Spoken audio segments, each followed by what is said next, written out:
साथियों, मैं सीमा गुप्ता आज आप सभी के बीच निबंध लेखन से संबंधित वे महत्वपूर्ण गाइडेंस लाई हूँ जिसका प्रयोग आप करके निश्चित रूप से आप अपने निबंध को समसामयिक बना सकते हैं, तथ्यात्मक बना सकते हैं और विश्लेषण से भरपूर बना सकते हैं।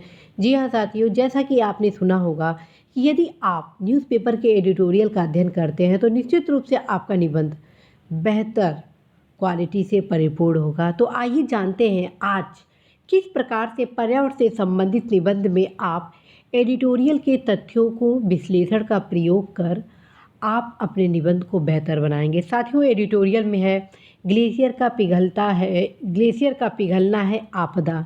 ग्लेशियर का पिघलना है आपदा अर्थात इस टॉपिक को आप पर्यावरण प्रदूषण से संबंधित निबंध में प्रयोग कर सकते हैं, प्लस आपदा से संबंधित जो निबंध है उसमें भी आप प्रयोग कर सकते हैं।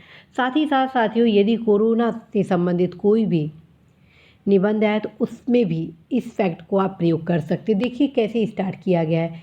समय समय पर समाचार पत्रों में सालों से जमे हुए ग्लेशियरों के तेजी से पिघलने के समाचार आते रहते हैं।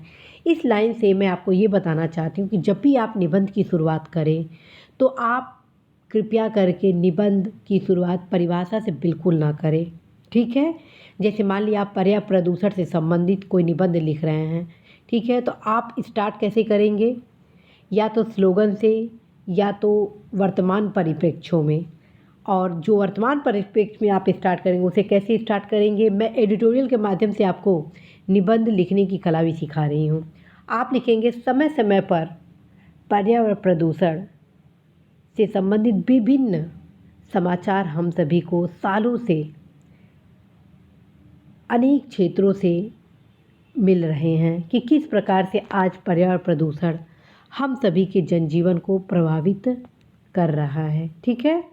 और उसी के क्रम में साथियों, आप इस एडिटोरियल के विभिन्न तथ्यों को अपने निबंध में प्रयोग कर सकते हैं। जैसे देखिए एडिटोरियल में साफ लिखा है, भूवैज्ञानिकों के अनुसार जलवायु परिवर्तन के कारण पिछले दिनों एक माह में ग्रीनलैंड में 197 अरब टन बर्फ पिघल गई, जबकि उत्तरी ध्रुव में एक ही दिन में 10 अरब टन बर्फ पिघल गई। अब एक बहुत ही दुखद और विचलित करने वाला समाचार चिली के उच्च पर्वत शिखरों पर जमे ग्लेशियरों के तेजी से पिघलने का आ रहा है।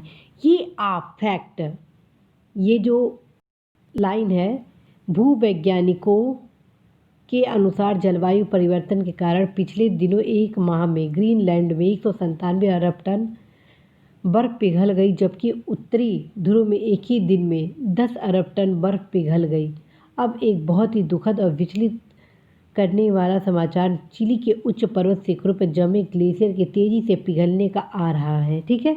इस फैक्ट को आप अपने निबंध में यदि समायोजित करते हैं पर्यावरण प्रदूषण से संबंधित, तो वो आपका निबंध परिपूर्ण होगा, करंट से रिलेटेड, ठीक है। अब देखिए अगले फैक्ट में क्या दिया गया है। वैज्ञानिकों के अनुसार उत्तरी और दक्षिणी ध्रुव में आप मीठे पानी के सबसे बड़े स्रोत चिली के पर्वत पर जमे ग्लेशियर ही हैं। विश्व जल संसाधन संस्थान के अनुसार चिली के इन पर्वतों पर दक्षिण अमेरिकी महाद्वीप के 80% तक ग्लेशियर हैं, जो मानव प्रजाति के लोभ की वजह से तेजी से पिघलने को अभिशप्त है। वैज्ञानिकों का आकलन है कि अमीर देशों जैसे अमेरिका और यूरोप के लोगों द्वारा इस धरती को 40% तक ऑक्सीजन आपूर्ति करने वाले अमेजन के जंगलों को बेशकीमती और महंगी लकड़ी को खरीदना, वैश्विक आबादी बढ़ने के साथ उसकी आवश्यकता की पूर्ति के लिए अधिक से अधिक मांस की मांग के कारण वनों का सफाया कर उनमें पशुपालन फार्म खोलकर मांस का उत्पादन करना, अमेरिका और चिली जैसे देशों का वैश्विक पर्यावरण के लिए अत्यंत घातक प्रदूषण के कारणों की उपेक्षा कर अपने देश के आर्थिक विकास को प्राथमिकता देना आदि बहुत से ऐसे कारण हैं जिनसे वैश्विक जलवायु परिवर्तन हो रहा है, ठीक है।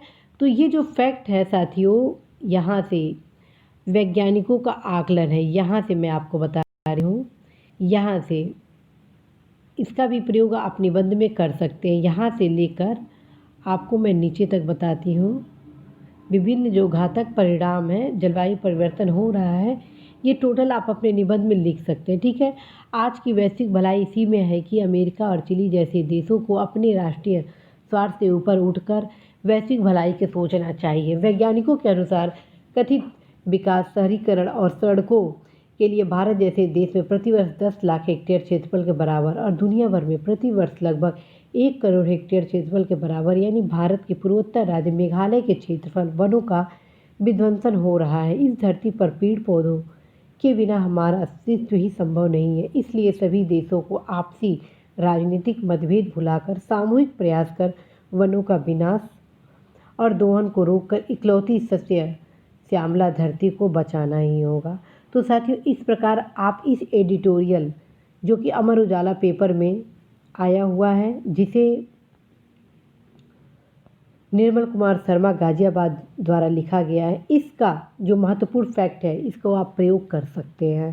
साथियों, कई बार आप लोग द्वारा कमेंट किया गया है कि मैडम करंट के पहलू एडिटोरियल का किस प्रकार से हम प्रयोग करें। उसी के क्रम में साथियों, आज इस चर्चा के माध्यम से मैं बताना चाह रही थी कि आप जानिए कि कैसे फैक्ट को आप कलेक्ट कर सकते हैं, कैसे अपने निबंध को आप समसामयिक बना सकते हैं। साथियों, मुझे पूर्ण भरोसा है कि आप इस एडिटोरियल के माध्यम से समझ गए होंगे कि आपको निबंध में किस प्रकार से फैक्ट को शामिल करना है।